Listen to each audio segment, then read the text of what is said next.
So ಹಾಗಾಗಿ ಈ ಕಿಸಾನ್ ಸಮ್ಮಾನ್ ಯೋಜನೆಯಿಂದ ಎಲ್ಲೋ ಒಂದು ಕಡೆ ರೈತರಿಗೆ ಅನುಕೂಲ ಆಗ್ತಾ ಇತ್ತು. ಅದ್ರ ಬಗ್ಗೆ ಯಾವುದೇ ರೀತಿಯಾದಂಥ ಮಾಹಿತಿಯನ್ನು, ಯಾವುದೇ ರೀತಿಯಾದಂಥ ಅಂಶಗಳನ್ನು ಈ ಬಾರಿಯ ಬಜೆಟ್ನಲ್ಲಿ ಸೇರಿಸಿಕೊಳ್ಳದೇ ಇರತಕ್ಕಂಥದ್ದು ತೀವ್ರ ನಿರಾಸೆಯನ್ನು ಉಂಟು ಮಾಡಿದೆ.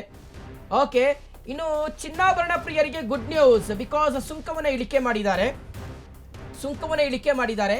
ಚಿನ್ನದ ಬೆಲೆಯಲ್ಲಿ 8,000 ಇಳಿಕೆಯಾಗಿದೆ.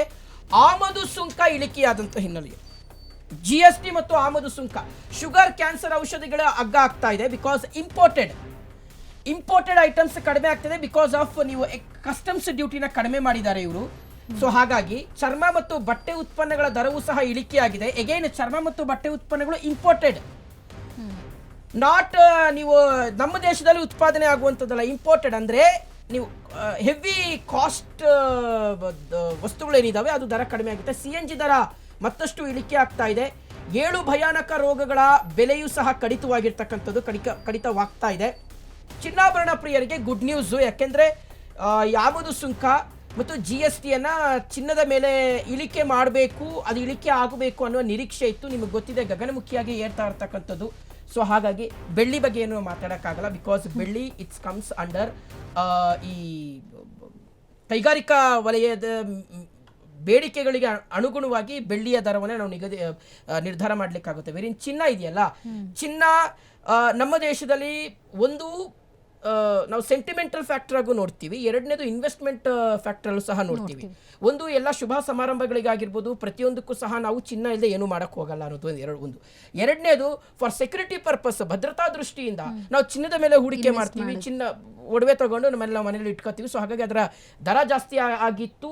ಈಗ ಅದ್ರ ಮೇಲೆ ಸುಂಕ ಕಡಿಮೆ ಮಾಡಿರೋದ್ರಿಂದ ಸಹಜವಾಗಿ ಒಂದು ಸ್ವಲ್ಪ ಪ್ರಮಾಣದಲ್ಲಿ ದರ ಕಡಿಮೆ ಆಗಬಹುದು ಅನ್ನುವಂಥದ್ದು ಒಂದು.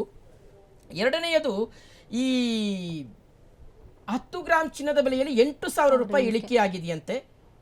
ಓಕೆ, ಸೊ ಈಗ ಬರ್ತಾ ಇರ್ತಕ್ಕಂಥದ್ದು ಮಾಹಿತಿ ಇದು.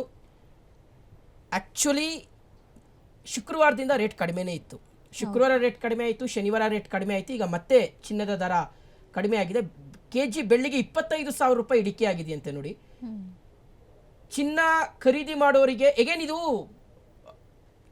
ಗುಡ್ ನ್ಯೂಸ್ ಅಲ್ಲಲ್ಲ, ಗುಡ್ ನ್ಯೂಸ್ ಹೌದು. ಬಟ್ ಇದು ಲಾಂಗ್ ಡ್ಯೂರೇಷನ್ಗೆ ಇದೇ ಫ್ಯಾಕ್ಟರ್ ಇರುತ್ತಾ, ಇದೇ ಚಿತ್ರಣ ಇರುತ್ತಾ ಅಂದರೆ ಆಗಲ್ಲ. ಏನಾಗುತ್ತೆ ಗೊತ್ತಾ, ಈಗ ಚಿನ್ನದ ದರ ಕಡಿಮೆ ಆಗಿದೆ ಅಂತ ನಾವು ತೋರಿಸ್ತಾ ಇದೀವ, ಎಲ್ಲ ಚಿನ್ನಕ್ಕೆ ಮುಗಿ ಬೀಳ್ತಾರೆ. ಎಗೇನ್ ದರ ಅದು ಏರಿಕೆ ಆಗುವ ರೀತಿಯಲ್ಲಿ ಒಂದಷ್ಟು ಇದಾಗುತ್ತೆ. ಅದು ನಾವು ಪ್ರತಿ ಸಲ ನಾವು ಹಂಗೆ ಅನ್ಕೋತೀವಿ ಅಷ್ಟೇ, ಚಿನ್ನದ ದರ ಕಡಿಮೆ ಆಗುತ್ತೆ ಅಂತ. ಬಟ್ ನೋ, ಪ್ರಾರಂಭಿಕ ಹಂತದಲ್ಲಿ ಕಡಿಮೆ ಆಗಿರೋ ಹಾಗೆ ಗೋಚರಿಸಿದ್ರು ಸಹ ಅದು ಅದೇ ಹಳಿಗೆ ಬಂದು ನಿಂತ್ಕೊಳ್ಳುವಂತಹ ರೀತಿಯಾದಂತಹ ದರವನ್ನೇ ನಾವು ನೋಡಲಿಕ್ಕೆ ಸಾಧ್ಯ ಆಗುವಂಥದ್ದು ಒಂದು. ಎರಡನೆಯದು, ಈ ಟ್ಯಾಕ್ಸ್ ಸ್ಲ್ಯಾಬ್ಗೆ ಸಂಬಂಧಪಟ್ಟಂತೆ ನಾವು ಆಲ್ರೆಡಿ ಆಗಲೇ ಮಾತಾಡಿದ್ದೀವಿ. ಇನ್ನು ರೈತರಿಗೆ ಸಂಬಂಧಪಟ್ಟಂತಹ ಯಾವುದೇ ವಿಚಾರಧಾರೆಗಳಿಲ್ಲ. ಎಂಪ್ಲಾಯ್ಮೆಂಟ್ ಕ್ರಿಯೇಷನ್ಗೆ ಸಂಬಂಧಪಟ್ಟಂತೆ ಯಾಕೆ ಈ ಬಾರಿಯ ಬಜೆಟನ್ನು ಬರೀ 11 ಗಂಟೆಗೆ ಶುರು ಮಾಡಿದ್ರು, 11ರಿಂದ ಸುಮಾರು 1-1.25 ಗಂಟೆಯವರೆಗೆ ಅವರು 1.5 ಗಂಟೆಗಳ ಕಾಲ ಬಜೆಟನ್ನು ಅವರು ಮಂಡಿಸಿದ್ರು. ಆದರೆ ಅಂಥ ಕ್ರಾಂತಿಕಾರಕವಾಗಿರ್ತಕ್ಕಂತಹ ಬದಲಾವಣೆಗಳನ್ನು ನಿರೀಕ್ಷಿಸಬಹುದಾದಂತಹ ಅಂಶಗಳು ಈ ಬಾರಿಯ ಬಜೆಟ್ನಲ್ಲಿ ಇಲ್ಲ ಅಂತಲೇ ನಾವು ಹೇಳಬಹುದು. ಹಾಗಾಗಿ ನಾನು ಆಗಲೇ ಹೇಳ್ತಾ ಇದ್ದೆ, ಔಟ್ ಆಫ್ 10 ಒಂದು 5ರಿಂದ 6 ಕೊಡಬಹುದು ಅಷ್ಟೇ ಅನ್ನುವ ರೀತಿಯಾದಂತಹ ವಿಚಾರ. ಸೊ ನೋಡೋಣ ಇದನ್ನು ಯಾವ ರೀತಿಯಾಗಿ ಮುಂದಿನ ಹಂತಗಳಲ್ಲಿ. ಯಾಕಂದರೆ ಒಂದು ಆರ್ಥಿಕವಾಗಿ ಸವಾಲುಗಳನ್ನು ದೇಶ ಎದುರಿಸ್ತಾ ಇದೆ. ಎರಡನೆಯದು, ನಿನ್ನೆಯಷ್ಟೇ ಆರ್ಥಿಕ ಸಮೀಕ್ಷೆಯನ್ನು ನಿರ್ಮಲಾ ಸೀತಾರಾಮನ್ ಅವರು ಮಂಡನೆ ಮಾಡಿದ್ದಾರೆ.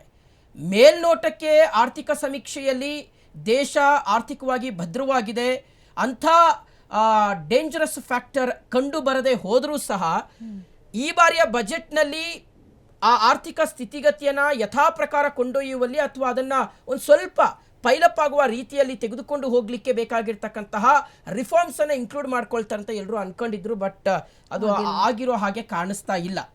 ಎರಡನೆಯದು, ಈಗ ಜಾಗತಿಕ ಮಟ್ಟದಲ್ಲಿ ದೇಶ ಹೋಗ್ತಾ ಇರ್ತಕ್ಕಂಥ ರೀತಿ 4ನೇ ಅತಿ ದೊಡ್ಡ ಆರ್ಥಿಕ ದೇಶವಾಗಿ ಮತ್ತು GDP ಗ್ರೋತ್ನಲ್ಲಿ ಬೇಕಾಗಿರ್ತಕ್ಕಂಥ ಬೆಳವಣಿಗೆ 2026ರಲ್ಲಿ 6.8ರಷ್ಟಿದ್ದಂಥ GDP ಗ್ರೋತು ಮುಂದಿನ ಹಂತಗಳಲ್ಲಿ 7.2ರಷ್ಟು GDP ಗ್ರೋತನ್ನು ಸಾಧಿಸುವಂತಹ ಒಂದು ಗುರಿಯನ್ನು ಹೊಂದಲಾಗಿದೆ. ಆದರೆ ನಿರ್ಮಲಾ ಸೀತಾರಾಮನ್ ಅವರು ಯಾಕೋ ಏನೋ ಗೊತ್ತಿಲ್ಲ 7% ಅಂತ ಮಾತ್ರ ಮಾತಾಡಿದ್ರು. Why not 7.2? ಸಮೀಕ್ಷೆಯಲ್ಲಿ 7.2 ಅಂತ ಮಾತನಾಡಿದಂಥವ್ರು ವೈ ನಾಟ್ 7%ಗೆ ನಿಂತ್ಕೊಂಡ್ರು ಅನ್ನೋದು ವಿ ಡೋಂಟ್ ನೋ ಯಾಕೆ ಹಂಗಾಯಿತು ಅನ್ನೋದು ಈಗಿರ್ತಕ್ಕಂಥ ಒಂದು ದೊಡ್ಡ ಆತಂಕದ ಪ್ರಶ್ನೆ. ಇದೆಲ್ಲದರ ನಡುವೆ ಡಿಫೆನ್ಸ್ಗೆ ಸಂಬಂಧಪಟ್ಟಂತೆ ಯಾವುದೇ ಮಾತನ್ನ ಆಡದೇ ಇರ್ತಕ್ಕಂಥದ್ದು ಒಂದು ಸ್ವಲ್ಪ, ಯಾಕಂದರೆ ಡಿಫೆನ್ಸ್ ಈಗ ಅಟ್ ಪ್ರೆಸೆಂಟ್ ನೀವು ಜಾಗತಿಕ ಸ್ಥಿತಿಗತಿಗಳಾಗಿರಬಹುದು ಅಥವಾ ಭಾರತದ ಸ್ಥಿತಿಗತಿಗಳಾಗಿರಬಹುದು, ಡಿಫೆನ್ಸ್ಗೆ ಅತಿ ಹೆಚ್ಚು ಒತ್ತನ್ನು ಕೊಡ್ತಾರೆ, ಹೆಚ್ಚು ಅದಕ್ಕೆ ಹಣವನ್ನು ಮೀಸಲಿಡ್ತಾರೆ ಅನ್ನುವ ರೀತಿಯಾದಂತಹ ಒಂದು ನಿರೀಕ್ಷೆ ಇತ್ತು.